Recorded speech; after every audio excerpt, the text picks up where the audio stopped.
Hello and welcome. This is the biodynamic video for the month of July, where I'll be looking at the lunar and planetary rhythms across the month and how they influence and affect what we do in the garden as biodynamic practitioners.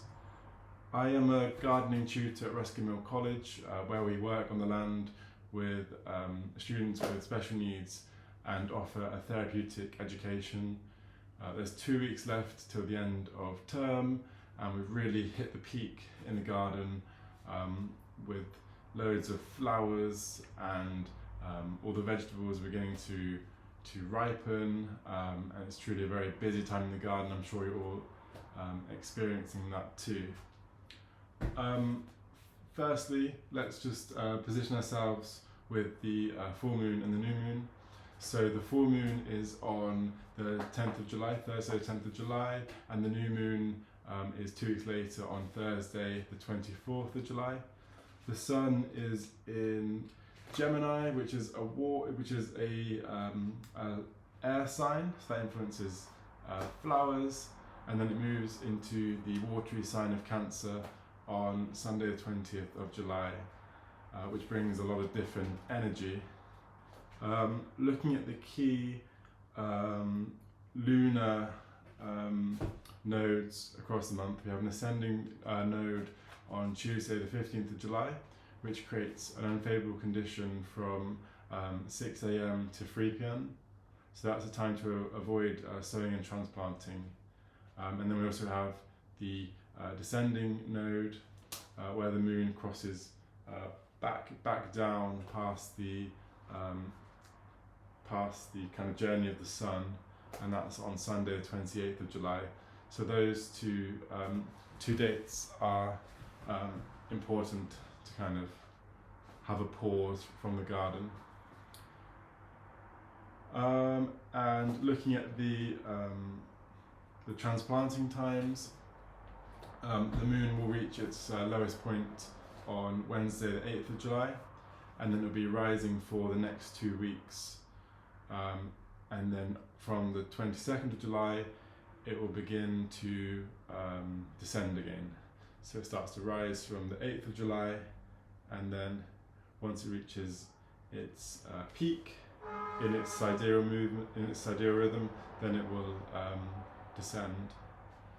What else do we have? We also have apogee, and that's the point when the moon is furthest from the Earth.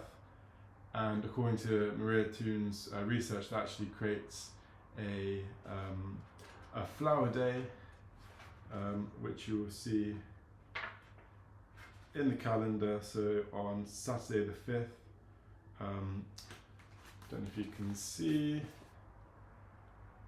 but it's a period when the moon actually begins in the constellation of Virgo. But in the Maria Thune calendar, it will just have the whole day is a flower day because of apogee, which creates an intensification of light, which is then favourable for tending to flowers. And we have perigee on the 20th, on July the 20th, Sunday, July the 20th, and that's when the moon is closest to the Earth, and it's like creates an over-intensification, and it's not an ideal time for working in the garden. On Monday the 7th of July, there was a powerful Earth trine, as Venus is in Taurus, aligns 120 degrees with Pluto in Capricorn, and this overrides the typically watery force of Scorpio and makes the morning ideal for tending to root crops. Then later in the month, on Wednesday the 24th, which is also when there is the new moon, we also have 2 trines, a double trine. So the sun is in Cancer, and it aligns first with Saturn at 120 degrees, and then it also later it also aligns with Neptune. So Saturn and Neptune are both in Pisces on their journey around the zodiac, and the sun happens to kind of creates 2 trines with them on that day. And in the Meritune calendar, the trines are indicated by the triangles in the solar and lunar events. And because it happens, the moon is also in Cancer, so Thursday 24th is a very, very good time to be sowing, tending to and transplanting leafy vegetables in your garden, and it's also during the northern transplanting time, so that is a perfect time.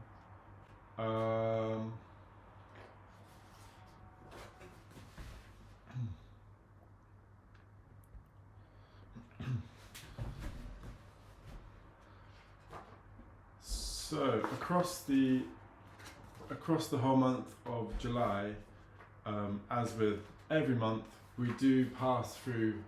The moon does pass through each of the constellations, so all 12 constellations of the zodiac, and every month, roughly half of those will be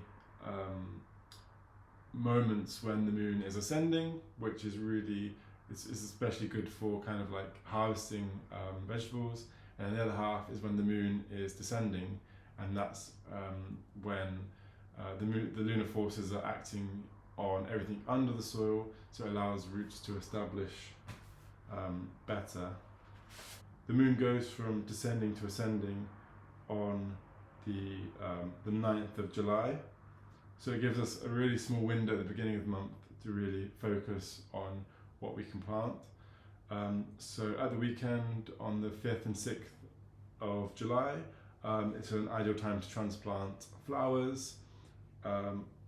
On Monday the 7th in the morning, it's an ideal time to transplant root crops. On Monday the 7th in the afternoon, it's favourable to transplant leafy greens. And then with the moon in Scorpio on Tuesday the 8th, it's favourable to transplant leafy crops again. And then we have this 2-week window when the moon is ascending, which brings different qualities, less favourable to transplanting, but it's beneficial for kind of harvesting vegetables. And then looking at the next window for transplanting towards the end of the month, Wednesday 23rd is ideal for flowers, Thursday the 24th and Friday the 25th are ideal for leafy crops, and the weekend of the 26th and 27th is ideal for fruiting plants, and then Monday the 29th to the 31st is ideal for tending to roots. So I hope that covers the moon over the course of the month and the windows of opportunity for transplanting. Obviously across the whole month you will be tending to the garden and to all the plants, but ideally you would wait for the key moment when the moon is in a constellation that favours either a root, a leaf, a flower, or a fruit or seed. But it can be hard to kind of follow the calendar, especially in my job where I work with students. It's very hard to kind of look to the calendar to decide what you're going to do on which day. I try to when I can, but it's quite hard to kind of have everything matching up, and I'm sure you experience the same thing. But yeah, it would be nice to follow it, and it is a lovely guide. When I first found out about biodynamics, it was kind of through the Meritune calendar, when I was like making olive oil and wine in Italy, and we would wake up, meet around the coffee table, and if it was kind of a perigee day or a grey day, we would literally just go back to bed. But it's not like that anymore, unfortunately. And I'm just looking at the planetary positions in the zodiac, which I find quite interesting. So we have Mercury that moves into retrograde on the 18th. So from the perspective of Earth, it kind of looks like it's going backwards, if that makes sense. And we have Venus moving into Gemini on the 30th, and then Mars moves from Leo to Virgo on the 29th. And at the moment we have Saturn, Neptune and Pluto also in retrograde. I hope this has been a helpful video for you. I'll be back with another one in August. See you then. Thank you.